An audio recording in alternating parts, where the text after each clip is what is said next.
अरुण को माइक दे रहा हूं। राम जी का एक जो सीरियल में प्रसारित हुआ था वह कोई एक परिसंवाद, मैं डायलॉग्स नहीं कहूंगा, परिसंवाद सुनाने के लिए आप लोग बैठ जाए। फिर मैं उपसंहार करूंगा, फिर तवारती होगी। परम पूज्य महाराज जी के चरणों में कोटि कोटि वंदन। आप सभी बहनों भाइयों, आप सबके चरणों में नमन। आज मेरी बरसों की इच्छा पूरी हुई है, महाराज जी के दर्शन करके, उनका आशीर्वाद प्राप्त करके। जिस स्नेह के साथ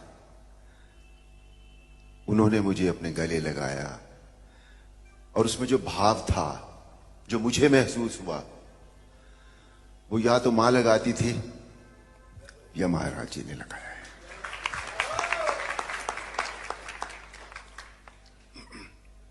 महाराज जी की आज्ञा हुई है रामायण का एक परिसंवाद सुनाने की।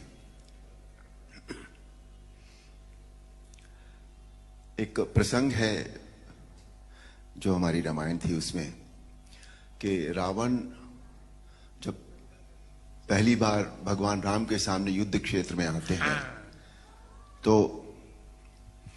उनका सामना सभी से होता है। पहले हनुमान से भी होता है, सुग्रीव से भी होता है, सभी लोगों से होता है, पर कोई भी रावण को कुछ कर नहीं सका था क्योंकि इतने वरदान थे उनके पास।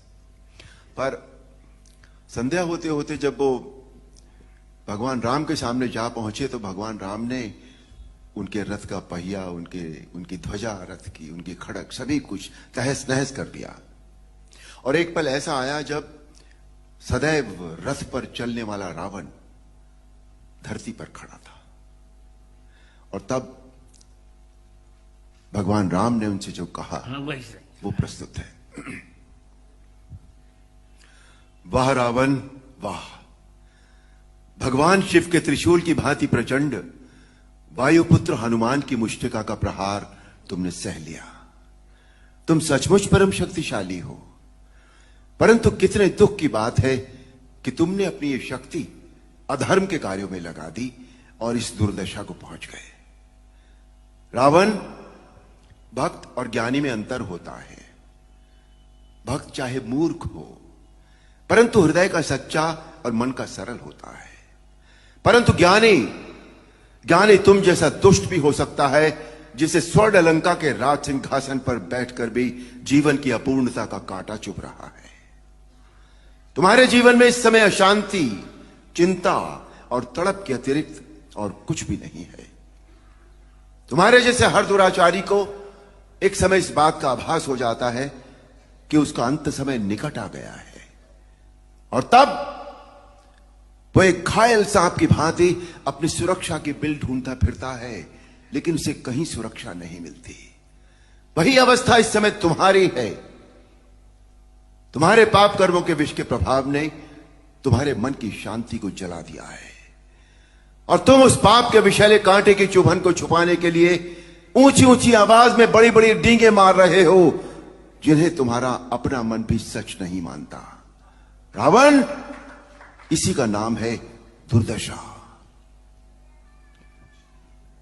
रावण, युद्ध जीतने के लिए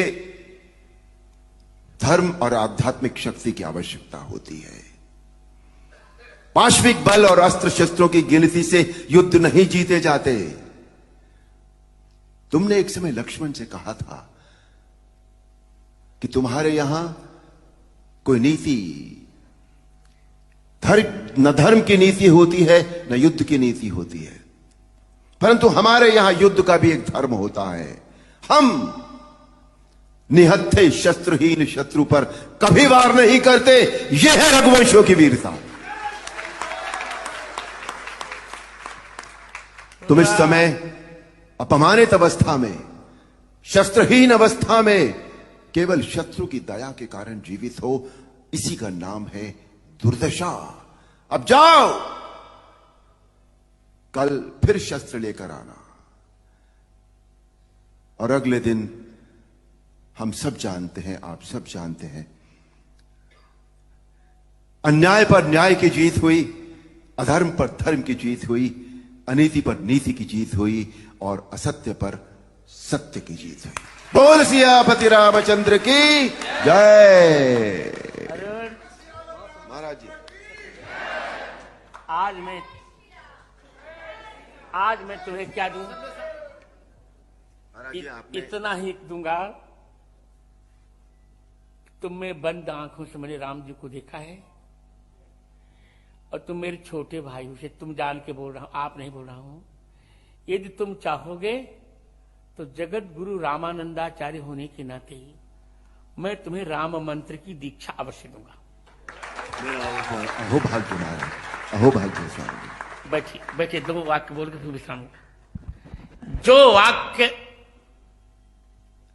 अरुण जी ने आज राम जी का जो परिसंवाद सुनाया, उसका श्लोक है वाल्मीकि रामायण का। प्रयाहि जानामि, बहुत अच्छे। प्रयाहि जानामि रणार्दितस्तम, इसी का परिसंवाद सुना रहते हैं। प्रविश्य रात्रिंचर राजलंका, आश्वस्य निर्याहि रथी च धन्वी, तदा बलम प्रेक्षसि मे रथस्थ। और अब यही बात, प्रयाहि, रावण लौट जाओ। जाना में रणार्दितस्तम, मैं जानता हूं तुम युद्ध में थक गए हो, जाओ। प्रविश्य, हे रात्रिंचर राज, राक्षस राज, लंका में प्रवेश करके आश्वस्त, थोड़ा विश्राम करके, रथ लेकर, धनुष लेकर फिर युद्ध में आओ और फिर मेरा बल रणांगण में देख लेना। मुझे यह कहने में बहुत हर्ष हो रहा है कि यह परिसंवाद मैंने ही रामानंद सागर को लिखवाया था।